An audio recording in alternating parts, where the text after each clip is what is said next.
Livro de Oséias, um caso de adultério espiritual, aula 1, de 8 aulas que nós teremos desse curso. Nós vamos então parar um pouco com a nossa compreensão do texto a partir de uma introdução daquilo tudo que nós vamos ver aqui. O livro de Oséias serve como introdução aos profetas menores. Então, lembra 12 profetas menores, tá? Encabeçando esses profetas vem o livro de Oséias. Existe um único rolo chamado o livro dos 12, de Oséias a Malaquias. O nome profeta menores não se deu em relação à importância desses personagens, e sim pela quantidade de escritos produzidos por eles. Então não é uma questão de importância de cada um deles, mas é junto à quantidade de escritos que eles produziram. Para uma rápida comparação, todos os 12 juntos não chega ao conteúdo do livro de Isaías, por exemplo. Então Isaías escreveu muito mais do que os 12 juntos. Tá? Isso não significa que há uma importância menor entre um ou outro, mas denominou-se profetas menores pela quantidade de escritos que eles produziram juntos. Tá? A autoria, o título do livro é atribuído a Oséias, filho de Benri. Você encontra isso aí em Oséias capítulo 1, versículo 1. Palavra do Senhor que foi dirigida a Oséias, filho de Benri. O significado aí de Oséias é salvar ou livrar. Apesar de pouco conhecermos sobre a vida do profeta, seus escritos revelam um homem em sintonia com o presente estado da sua nação. A gente não tem, então, tanta informação a respeito de Oséias, mas fica muito claro quanto Oséias entendia do tempo presente dele, quanto ele estava sintonizado, sincronizado com aquilo que estava acontecendo ali na sua realidade presente. Oséias capítulo 4, versículo 13. Corre lá para Oséias. Oséias 4, 13. 4,13 diz assim: sacrificam sobre o cimo dos montes e queimam incenso sobre os outeiros, debaixo do carvalho, dos choupos e dos terebintos, porque é boa a sua sombra, por isso vossas filhas se prostituem e as vossas noras adulteram. Então, Oséias conhecia o quê? A prostituição cultural masculina em Israel, que era descrita aqui no texto de 4:13. Então era alguma coisa bastante presente ali no dia a dia. Ele via essas coisas acontecendo. E essas coisas eram pulverizadas ali ao longo da vida cotidiana do povo daquela época. 4:16, 6:9 e 12:1. Referências à violência indiscriminada. Olha o que diz aí 4:16.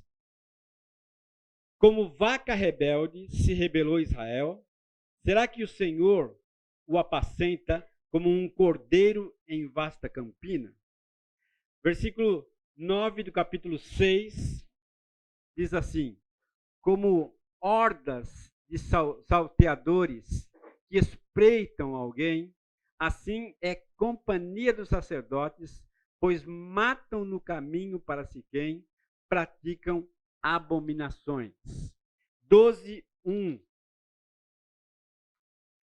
12:1. Efraim apacenta o vento e persegue o vento leste todo dia, multiplica mentiras e destruição e faz aliança com a Assíria, e o azeite se leva ao Egito. Descrições, referências sobre violência indiscriminada diante dos olhos do profeta. Então, a sintonia era tão grande que ele consegue, então, trazer para o seu texto aquilo que estava acontecendo ali ao seu redor. Prostituição real, visível e aceitável na sociedade. Violência indiscriminada. Intrigas internacionais. Olha o capítulo 7, versículo 11. Capítulo 7, 11. Diz assim: porque Efraim é como uma pomba enganada, sem entendimento. Chamam o Egito e vão para a Assíria. Aquela enganação da Guerra Fria. Né? Diz que vai fazer uma coisa, mas faz outra. É o que nós estamos presenciando também na mídia. Essas intrigas internacionais também nós encontramos no versículo 9 do capítulo 8. Porque subiram à Assíria e o jumento montês anda solitário, mas Efraim mercou amores. Novamente, situações de conflito internacionais ali ao redor do profeta. Injustiça social, capítulo 12, versículo 7. 12, 7. Efraim, marcador, tem nas mãos a balança enganosa e ama a opressão. Injustiça social. Agora, para um pouquinho e pensa comigo. Tá? Nós estamos dizendo que Oséias estava sintonizado com o tempo presente. Tá? Que ele conhecia a prostituição cultural, que ele conhecia a violência indiscriminada, que ele conhecia as intrigas internacionais e que ele entendia que havia injustiça social. Qual a diferença dessa percepção que o profeta tinha do seu tempo para o nosso? Há alguma diferença? Você também consegue, assim como o profeta, enxergar essas coisas hoje? Isso nos faz entender a relevância de estudar Oséias. O quão importante se faz entender o texto de Oséias e aplicá-lo no nosso contexto. Porque assim como lá em Oséias havia todos esses elementos reais na sociedade, nós encontramos também esses elementos reais na nossa própria sociedade. Isso, então, é mais do que justificativa para mergulharmos no texto de Oséias e entendermos com clareza aquilo que era real lá, para aplicarmos também as verdades que foram reais lá nos nossos dias também aqui. Muito bem. Apesar da mensagem severa de julgamento, Oséias parece uma pessoa terna, guiada por compaixão pelo seu povo em virtude da dor que seu relacionamento conjugal produziu. Diferente dos demais profetas, nós encontramos em Oséias um elemento balizador. Porque os demais profetas, na sua grande maioria, tinham uma mensagem, entregavam essa mensagem ao povo, iam para casa e continuavam tocando a sua vida. Oséias não. Oséias recebeu uma mensagem que era diferente. Que ele tinha que encarnar essa mensagem. Que ele tinha que vivenciar essa mensagem. Que ele tinha que respirar essa mensagem 24 horas por dia. Que ele tinha que conviver com essa mensagem.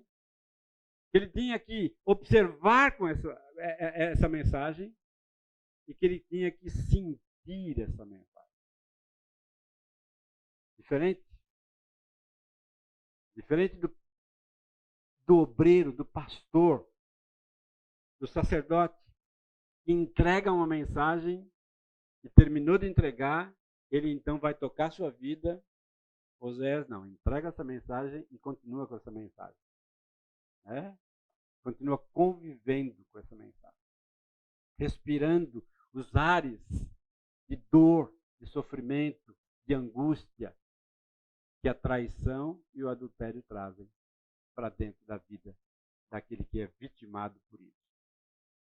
Essa é talvez o ponto mais importante da mensagem que nós temos aqui. É um homem que obedeceu estritamente aquilo que Deus havia pedido a ele, que não titubeou, né? Que não fez como Jonas, indo para o lado contrário que Deus havia indicado, mas que foi para a direção que Deus havia dito que deveria ir e mergulhou profundamente, sentindo dor, sentindo angústia e frustração por essa realidade. Data. Não se tem uma precisão aí quanto à data. Podemos afirmar que gira aí em torno de 755 a 710 a.C. Indícios textuais também sugerem tais datas limites para o livro aí. Tá? O contexto do capítulo 14, especificamente, anota sobre o arrependimento nacional do versículo 3. Vamos lá, 14:3. 14:3. A Assíria já não vos salvará. Não iremos montados em cavalos, e não mais diremos a obra das nossas mãos, tu és o nosso Deus, por ti, ó órfão, alcançará misericórdia. Então, há uma declaração aqui específica de um determinado arrependimento nacional acontecendo localizado ali. E uma troca de papéis desempenhada por Deus, por Javé, junto à nação. Daquele que fere para aquele que cura. Olha os versículos 4 e 5. Curarei a sua infidelidade. Eu, de mim mesmo, os amarei, porque a minha ira se apartou deles. Versículo 5. Serei para Israel como o orvalho, ele florescerá como o lírio e lançará as suas raízes como o cedro do Líbano. Aquele que fere, agora então passa a curar o coração da nação. Sugere então que o castigo já havia alcançado o seu objetivo para a nação. Interessante a gente perceber isso, né? Há um tempo limite para o castigo, para a disciplina. Quando ele chega naquele ponto, há uma mudança de comportamento de Deus. Deus então fere, chegou no limite, ele passa a curar. Não é assim com as nossas vidas? Quando nós nos aprofundamos no pecado, mas chegamos à conclusão que devemos retroceder, nós começamos a perceber a cura divina, a misericórdia divina, a graça divina sobre as nossas vidas. Não que cura, graça e misericórdia não estavam presentes antes. Estavam. Mas nós não estávamos capazes de perceber essa realidade. Os nossos olhos estavam tampados pelo pecado. A nossa percepção estava obstruída, nebulosa, e a gente não conseguia enxergar a boa mão de Deus ao nosso favor. Aquilo que o Lucas disse na ceia é a realidade. As coisas ruins que nos acontecem, na verdade, têm um propósito bom da parte de Deus. E isso nós encontramos também em todo o contexto bíblico e especialmente aqui no nosso texto. Versículo 1 do capítulo 1, a presença solitária aqui de Jeroboão II, olha aí, a palavra do Senhor que foi dirigida a Osés, filho de Benri, nos dias de Osias, Jotão, Acás e Ezequias, reis de Judá, e nos dias de Jeroboão, filho de Joás, rei de Israel. Esse Jeroboão aqui é o Jeroboão II, e essas expressões aí utilizadas, reis de Judá e rei de Israel, fazem aí uma referência ao reino que se dividiu. Ao reino de Israel, que inicialmente era único e sofreu aí uma divisão. Vamos rapidamente lembrar isso aqui, tá? Um pouco dessa história aqui, tá? Então nós temos o Reino Unido, todo Israel permanece unido como nação durante 120 anos, tá? 40 anos reinou Saul, 40 anos reinou Davi e Salomão, 40 anos. Tempo de prosperidade de Israel, extensão do território, construção da capital Jerusalém, do templo, do palácio do rei, ouro e prata em grande abundância. É por isso que as referências da construção do palácio e da construção dos templos ali eram revestidos de ouro, ouro puro, né? Muita prata, muitos metais nobres, muitas pedras preciosas são ali descritas nos textos que fazem referência a isso. Então, um tempo de grande abundância, onde o acúmulo de tesouros foi grande pela nação de Israel. Porém, Roboão foi o causador da separação das tribos de Israel. Isso está lá em 1 Reis, capítulo 12. Você já deve ter lido esse texto. Israel, então, sofre uma divisão. Reino do Norte e Reino do Sul. 10 tribos ficam ao norte, 2 tribos ficam ao sul. Israel e Judá. A capital do norte é Samaria, a capital do sul é Jerusalém. Ambas sofrem uma queda. Em 722, o norte cai e 605, o sul também cai. O imperador que conquista o norte é a Assíria, o império o conquistador é a Assíria, e o império conquistador do sul é a Babilônia. Ambas as situações aqui foram também profetizadas. E Babilônia viria e levaria o povo cativo, e a Assíria viria e levaria o povo cativo também. O primeiro rei após a separação foi Jeroboão, tá? E isso no norte, e no sul, o primeiro rei após a separação foi Roboão. Essa já é uma história conhecida de todos nós. Tá? Agora, por que é importante, no contexto de Oséias, a gente entender essa realidade da divisão de Israel em 2 grupos distintos? Tá? Porque Oséias profetizou para Israel, reino do norte, e nos últimos 30 anos antes do cativeiro, mas também migrou gradativamente para o sul antes do cativeiro, como Isaías, o seu contemporâneo em Judá. Então Oséias falou para ambas as situações. Falou para um reino unido, mas falou também para um reino desunido. E ele então migra para essas realidades, onde havia muita prosperidade, mas onde também havia muita pobreza. Onde havia muito caos, mas onde havia também muita tranquilidade e muita paz. Isso nos ajuda também a entender que sempre há na história do mundo um ciclo de prosperidade e um ciclo de decadência. Um ciclo de prosperidade e um ciclo de decadência. Essa história do povo de Israel é também reflexo da nossa história, do mundo ao qual você e eu vivemos.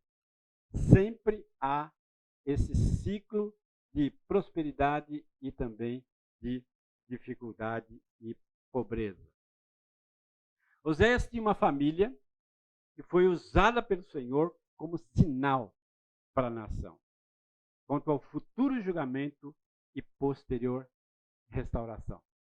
Por isso que eu disse, diferente dos outros profetas, Oséias encarnou a mensagem e passou sendo um sinal para aquela nação. Um sinal visível, físico, vivo, onde todo mundo olhava e percebia o sofrimento que estava acontecendo ali. Isso também é uma estratégia de de ensino, né, de pedagogia do próprio Deus. Né? Constantemente, se você olhar para Jesus nas parábolas, ele traz o quê? Algo desconhecido mediante algo conhecido. Ele então conta uma história que todo mundo se identifica, mas a partir desta história, ele então traz um valor maior, algo que as pessoas não conheciam ainda. Né? O que acontece com a família de Oséias é exatamente isso. Todo mundo percebe que Oséias está sofrendo em virtude do adultério. Mas eles começam a fazer então uma conexão. O quanto isso dói o coração de Deus quando eu então também prostituo o meu culto, a minha adoração a outros deuses. E se você perceber o quanto isso é real na nossa vida, na nossa sociedade, você vai perceber também o quanto nós somos vulneráveis a isso. Né? Quem aqui veio de um contexto de tradição de religiões afro-brasileiras? Alguém? Nenhum de vocês? Tá, né? Eu vim de um contexto de candomblé e de umbanda, né? Onde por muitos anos da minha conversão isso mexia muito comigo, tá? Eu não podia ouvir determinadas músicas, isso me remetia àquilo que eu havia experimentado junto com os meus pais. Atabaque, berimbau, todos esses instrumentos remetiam àquilo. E às sensações daquilo que estava acontecendo ali. Nós, como um povo tão misturado como somos, nós temos essa realidade presente nas nossas vidas. E constantemente nós temos que fazer a opção real com base na palavra de Deus. E quando eu falo aqui que Oséias tinha uma família que foi usada como sinal aí, eu estou dizendo também que as nossas famílias, elas são também usadas como sinal para a sociedade. Como nós lidamos com os nossos perrengues, com os nossos problemas, com as nossas dificuldades, são sinais para os incrédulos. Como nós lidamos com as enfermidades, como nós lidamos com a fatalidade da morte, como nós lidamos com todas as circunstâncias que rodeiam as nossas vidas, com o desemprego, com o adultério.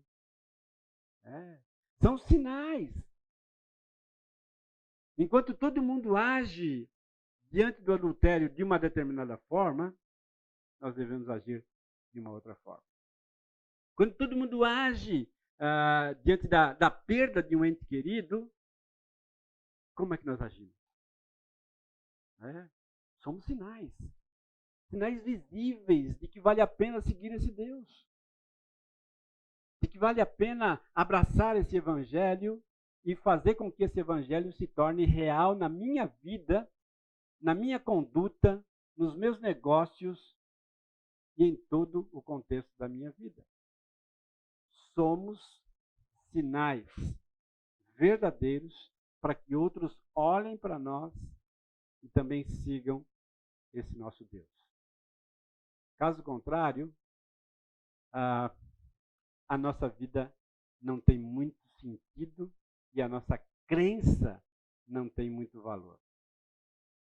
Essa mudança de comportamento precisa nutrir a nossa vida e, ao mesmo tempo, fazer sentido para as pessoas que estão ao nosso redor. Eu coloquei aqui, as suas lamentáveis relações conjugais tornaram-se a trama ao redor da qual o Senhor construiu sua mensagem final ao Reino do Norte.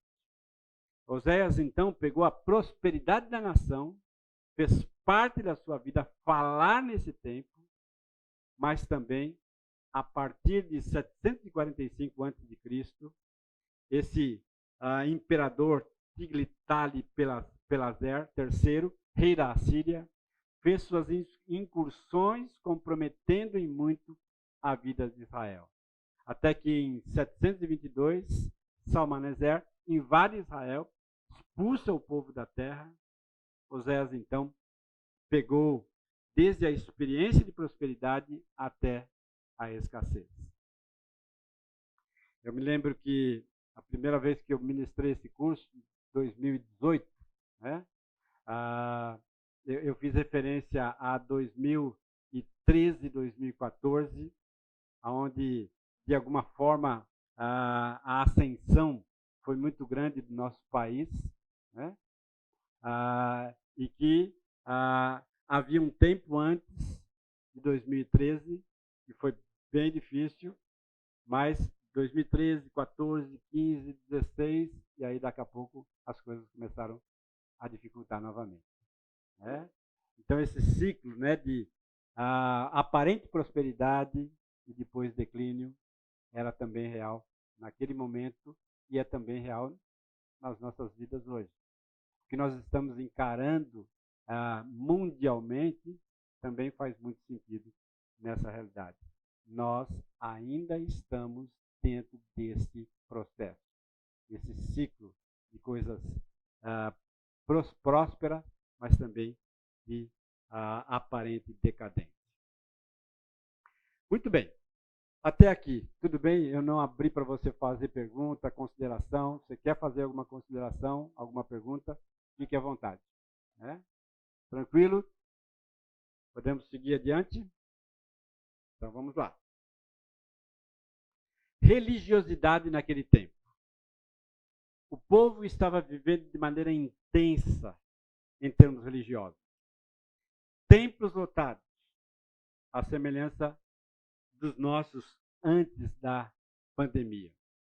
Havia um sincretismo muito acentuado. Verdade e mentira, as mentes estavam tomadas pelo paganismo cultural. Né? Você consegue enxergar isso também na nossa sociedade? Né? O quanto verdade e mentira se misturam, o quanto nós muitas vezes não percebemos exatamente aquilo que é certo e aquilo que é errado, principalmente quando a nossa mente não está envolta nas verdades de Deus, quando os nossos olhos não estão fixos na palavra de Deus. Nós começamos então a titubear, achando que a verdade é mentira e que a mentira é verdade. Achamos que as coisas valem ou têm o mesmo peso diante das circunstâncias. Esse sincretismo religioso faz parte da nossa realidade espiritual. Quantas igrejas evangélicas você tem com práticas que vêm do baixo espiritismo? Sal grosso.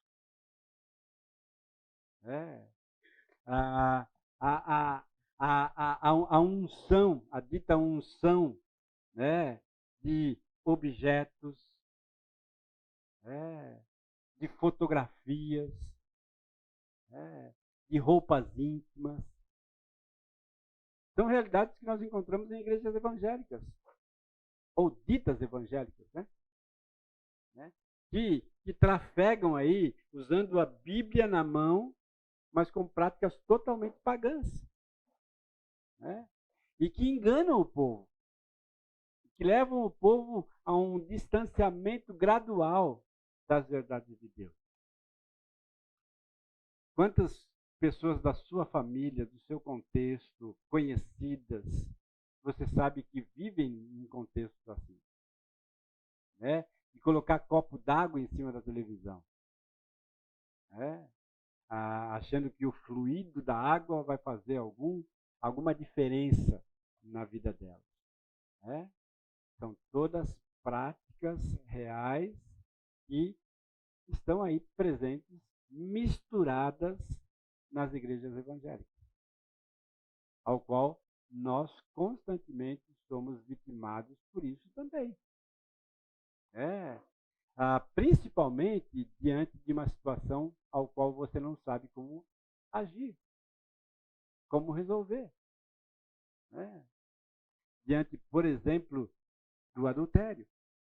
Aí você vai se aconselhar com alguém, aí esse alguém diz assim, ó, faz o seguinte, vai lá na gaveta da sua esposa ou do seu marido, tira lá uma peça íntima, traz aqui na igreja que nós vamos benzer essa peça, e aí tudo vai ficar bem. 24 horas o seu amor está de volta. Não é assim? Quantas vezes você viu lá, fixo no poste lá, né? Uma declaração, né? Cartomante assim, assim, né? E muitas dessas cartomantes estão envolvidas no Evangelho. Né? Uma das experiências que eu tive na minha adolescência e juventude, né? E que me deixou com a pulga atrás da orelha, né? Eu estava envolvido lá com o candomblé, com a quimbanda, mais especificamente, né? E durante uma cerimônia lá, né? A pessoa disse exatamente isso, né?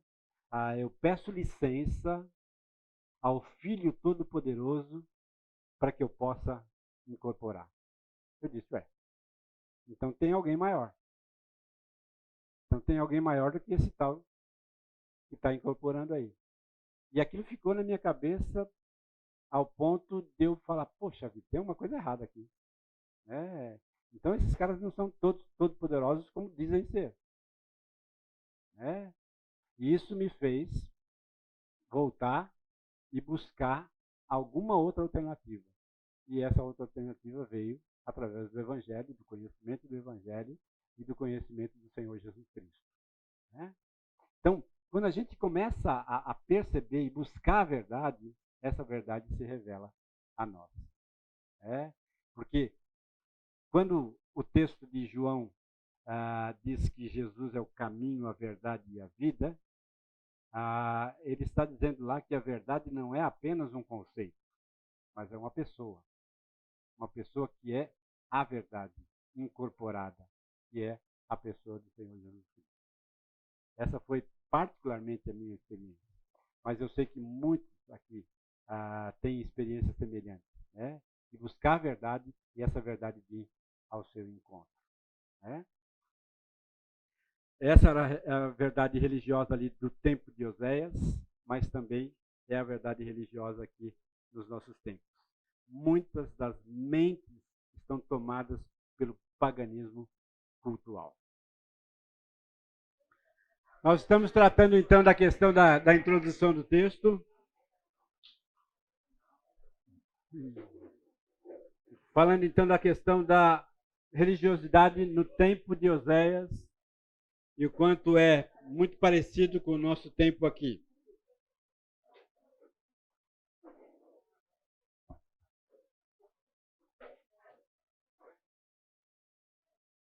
O pastor Fernando fala no livro dele sobre esses fragmentos aqui de cerâmica usado como suporte de escrita, chamado Ostrarcos de Samaria.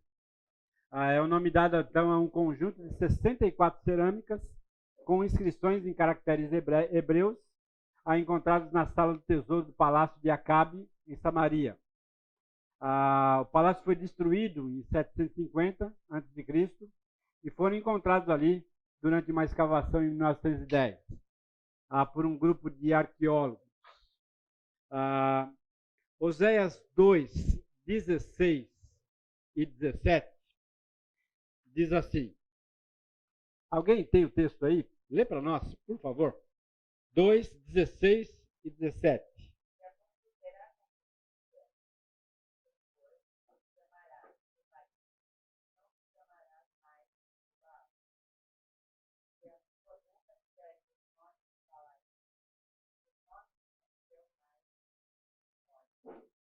Interessante, né? Há alguns nomes de pessoas encontradas nesses ostráculos de Samaria significam Baal é o meu pai, Baal canta, Baal é forte, Baal se lembra e outros parecidos. Com isso nós queremos dizer o quê? Que a sociedade no tempo de Oséias era uma sociedade que migrava para nomes onde Deus estava presente, o Deus verdadeiro, né? Miguel, Rafael, né? Benjamim, e, ao mesmo tempo, para nomes que encontravam Baal na sua construção. Isso mostra, então, o quão sincrética era aquela sociedade, o quão volúvel era aquela sociedade para migrar para mentira e também para a verdade, tudo isso misturado. Nós encontramos isso também na nossa sociedade, né? Nomes que referem a uma entidade espiritual, nomes que referem a anjos, nomes que referem também a outros personagens aí que nós conhecemos como sendo do bem ou do mal, como é a sociedade. O argumento básico do livro, tá? Ao olhar atentamente, percebe-se que a profecia de Oséias delineia os estágios finais da vida de Israel, à medida que as maldições da aliança, profetizada em Deuteronômio 28, de 15 a 68, gradualmente surtiam efeito. Lembram que essas profecias de Deuteronômio, elas dizem basicamente isso. Se você obedecer a minha lei, for fiel a ela, eu te abençoarei e abençoarei a sua procedência. Porém, se você não obedecer, rejeitar a minha lei, você receberá como consequência disso as maldições e toda a tragédia que virá em torno disso. Desde que a sua profecia está intimamente relacionada a Deuteronômio, Oséias menciona não apenas julgamentos devastadores, mas o efeito final do intenso amor de Deus por sua esposa /povo, ou seja, a restauração de Israel a uma posição de bênção novamente. Então, o povo experimenta a prosperidade da obediência, mas também a tragédia da desobediência descrita nas profecias lá de Deuteronômio. Nós vamos parar aqui e vamos verificar esses textos todos. Tá? O livro expressa, então, a sua dupla manifestação de amor exclusivista em 5 ciclos de julgamento e livramento ou salvação. Então, primeiro ciclo, julgamento e salvação. Capítulo 1, versos de 2 a 9. Alguém, por favor, lê para nós. 1, 2 até o verso 9. Quando o Senhor começou a falar, no meio de Oséias, vá, toma uma mulher adúltera e tudo para infidelidade, porque a nação é culpada do mais vergonhoso do inferno por afastar-se do Senhor. Por isso ele se casou com Gomer, filho de Guaim, ela engravidou e lhe deu um filho. Então o Senhor disse a Oséias: dê o nome de Israel, porque logo castigarei a nação de Israel por causa do massacre que houve em Israel. E darei fim ao reino de Israel. Naquele dia quebrarei o arco de Israel no vale de Israel. Gomer engravidou novamente, deu à luz a uma filha. Então o Senhor disse a Oséias: dê o nome de Lo-Ruamã, pois não mais mostrarei amor para com a nação de Israel, não ao ponto de perdoar. Contudo, tratarei com amor a nação de Judá, e lhe concederei vitória, não pelo arco, pela espada ou por combate, nem por cavalos e cavaleiros, mas pelo Senhor, pelo seu Deus. Depois depois de derramar o novo balato, o homem teve outro filho. Então o Senhor disse, dê o nome de Lo-Ami, pois vocês não são meu povo, e eu não sou seu Deus. Muito bem. Essa é uma descrição clara de um julgamento da parte de Deus. Quão difícil foi? Primeiro o casamento, depois, então, o nascimento dos 3 filhos. E cada um deles recebe um nome pior que o outro. Ou seja, Deus com mão pesada, fazendo com que a família de Oséias fosse um sinal para toda a nação. O peso é esse. O que vocês estão fazendo, o peso é esse. O julgamento é esse. Tá? A salvação. Versos 10 até 2:1. Contudo, os israelitas ainda serão como a areia da praia. Não se pode medir nem contar. No lugar onde disse a eles, vocês não são meu povo, eles serão chamados filhos do meu filho. O povo de Judá, o povo de Israel serão meu filho. E eles se ensinarão para si um só líder, se levantarão da terra, pois será grande o céu. E 2:1. Chamem a seus irmãos meu povo, e as suas irmãs minhas amadas. Interessante, né? Nesses 3 versos, nós encontramos, então, uma declaração valiosa de salvação da parte de Deus. Onde, no primeiro momento, o julgamento é pesado, é duro. Num segundo momento, há o abrandar disso. Então, aquele mesmo Deus que fere, ele cura. Aquele mesmo Deus que pesa a mão, ele alivia a mão e abençoa o povo. Tá? Qual é a semelhança disso com a nossa vida? Nós também encontramos isso. Enquanto estamos aprofundados no pecado, gememos os nossos ossos, como a declaração de Davi, a dor, a sofrimento. Enquanto eu calei os meus pecados, experimentei dor, sofrimento e angústia. Mas quando eu decidi confessar os meus pecados, eu então aprendo e sou abençoado por Deus, porque a mão de Deus é aliviada sobre a minha vida, sobre a minha cabeça. O povo experimenta isso. Segundo ciclo, capítulo 2, versos de 2 a 13. Outra pessoa lê para nós.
É interessante a gente notar que as declarações de julgamento, elas são extremamente detalhadas.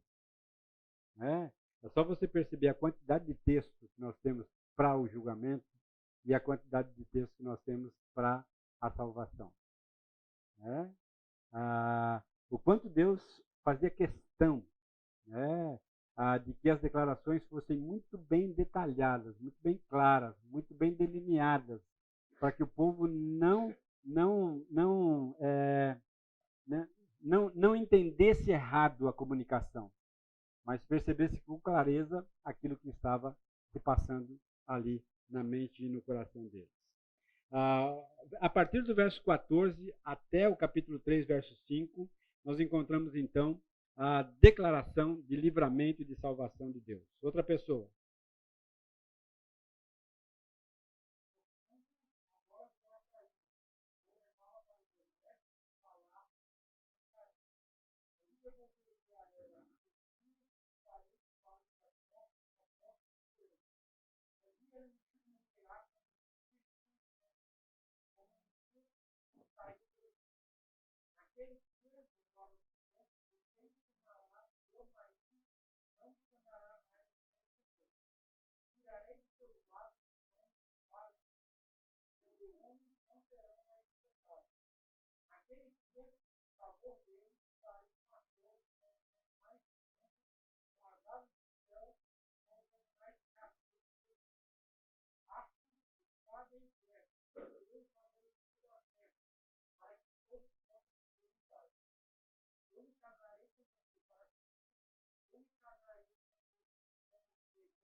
Três até o 5.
Interessante.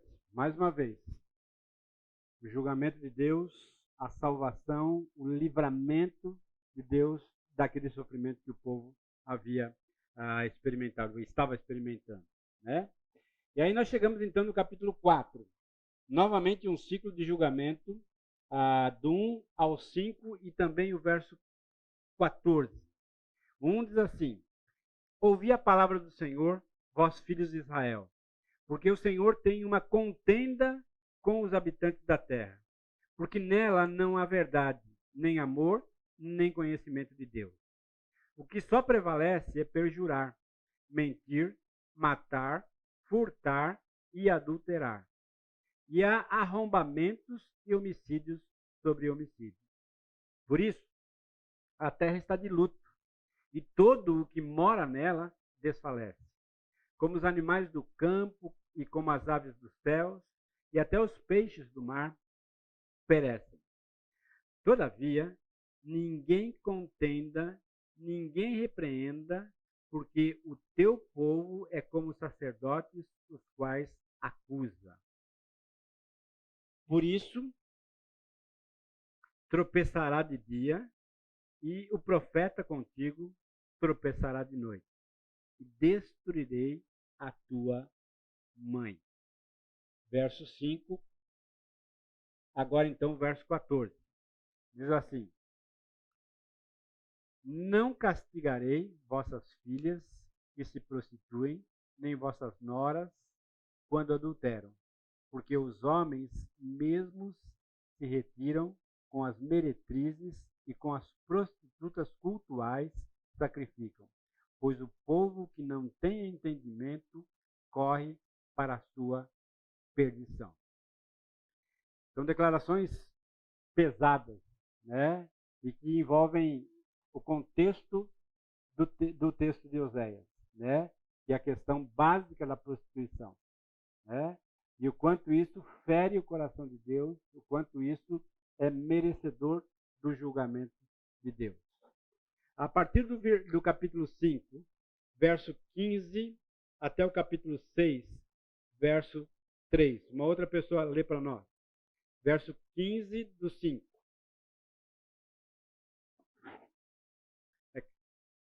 Achou aí? 15 do 5? Então voltarei ao meu lugar até que eles admitam sua culpa. Eles buscarão a minha face. Em sua necessidade, eles buscarão ansiosamente. Isso, né? Aí os versos 1, 2 e 3 do capítulo 6. Venham, voltemos para o Senhor. Ele nos despedaçou, mas nos trará cura. Ele nos feriu, mas sarará nossas feridas.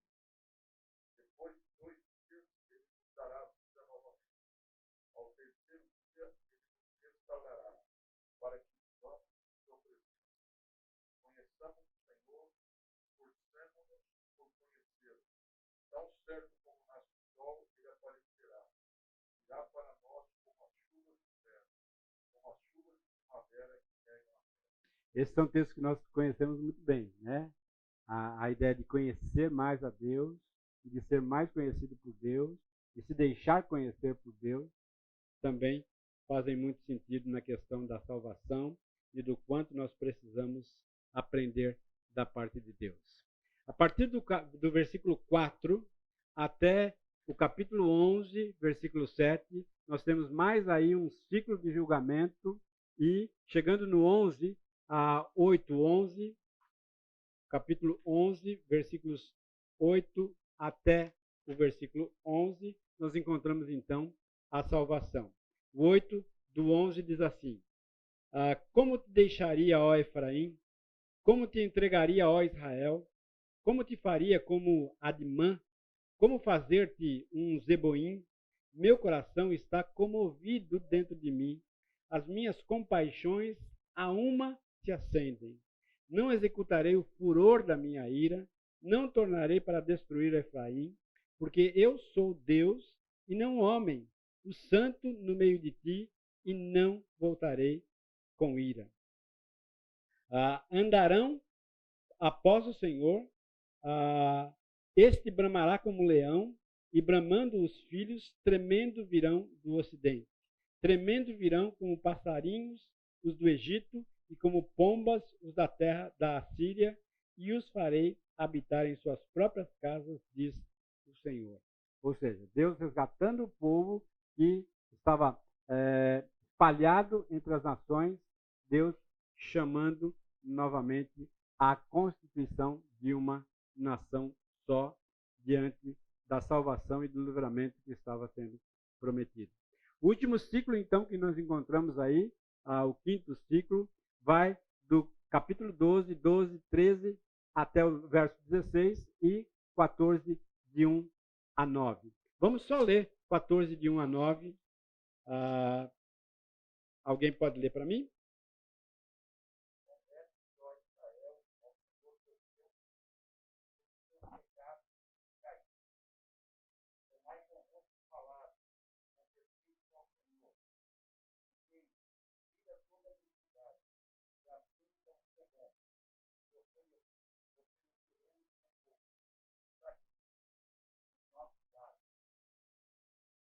Não nos salvará, não temos vontade de salvar,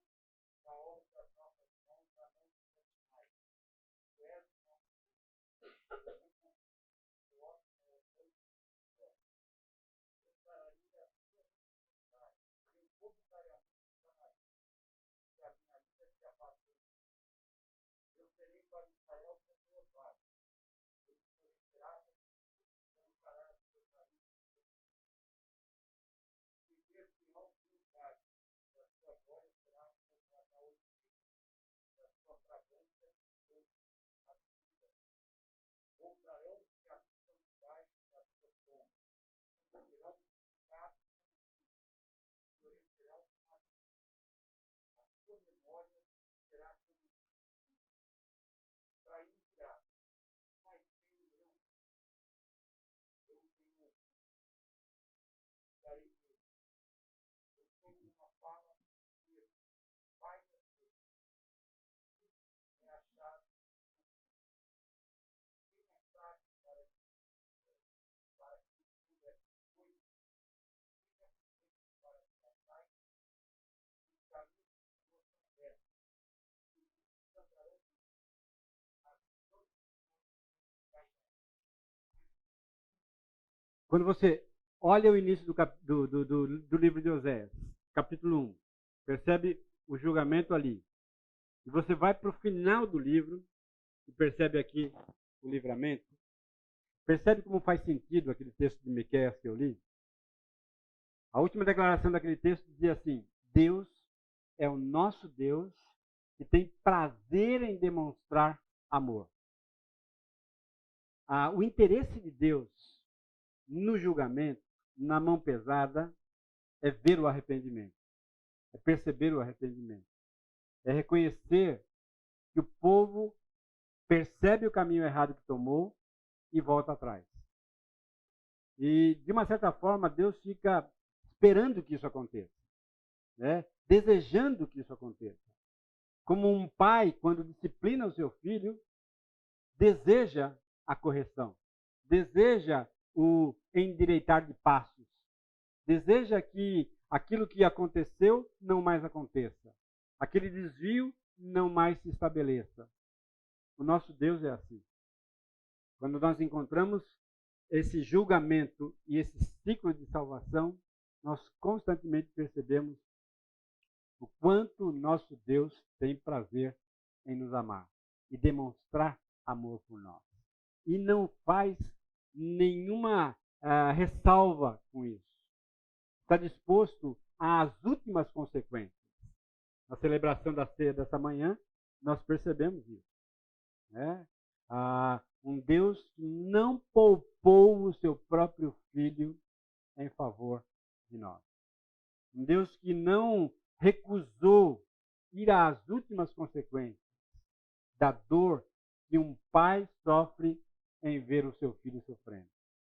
Da dor que é causada pelo sofrimento do pai, do filho diante do pai. Essa é a realidade do nosso Deus. É assim que Oséias também, a partir da sua família, da sua tragédia pessoal, ilustra essa realidade para o povo. O casamento de Oséias, uma compreensão correta da mensagem de Oséias, exige também uma definição clara da natureza do seu casamento com Gomer. Alguns afirmam que o casamento de Oséias foi mera alegoria, baseados nos nomes dos filhos da relação, que apresenta uma ilustração bastante clara à nação. Os defensores dessa ideia tendem a considerar o capítulo 3 como um relato paralelo ao capítulo 1. Essa abordagem apresenta alguns problemas, tais como desrespeito à própria mensagem do livro, que exige restauração após o julgamento pelo pecado. Além disso, nenhum significado correspondente para o nome Gomer, nenhum propósito é encontrado para o desmame das crianças e nenhuma razão é encontrada para a ordem dos nascimentos. A objeção clássica é que Deus nunca ordenaria que o seu profeta casasse com uma prostituta. E essa é uma discussão bastante interessante, né? Será que quando Oséias casou com Gomer, ela já era prostituta? Já era uma mulher de prostituição, efetivamente, ou não? Essa é uma discussão que eu pretendo trazer para a gente discutir na próxima aula. Tá?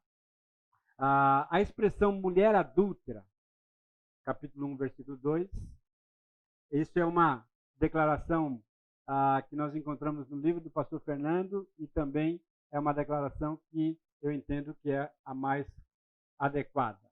Não indica prostituição, nem sugere prostituição cultural, sendo antes uma indicação da sua natureza e do seu potencial para o adultério. Ou seja, Deus está olhando o coração e não tanto a vida daquela pessoa e as suas ações naquele momento específico. Lembra que Deus olha lá na frente e nós só enxergamos aquilo que está diante dos nossos olhos. Desenvolvimento do livro e da mensagem do livro. O livro começa com um ato público, simbólico, no qual Javé ilustra a infidelidade de Israel, sua aliança e as graves consequências de tal violação. Osés se casa com uma mulher cuja fidelidade conjugal é logo questionada e seus sentimentos de amor e rejeição se tornam símbolos da relação de Javé à infidelidade de Israel. A partir disso, então, nós vamos seguir olhando o texto e fazendo algumas considerações para o texto. Mas nós vamos deixar, então, para o nosso próximo encontro.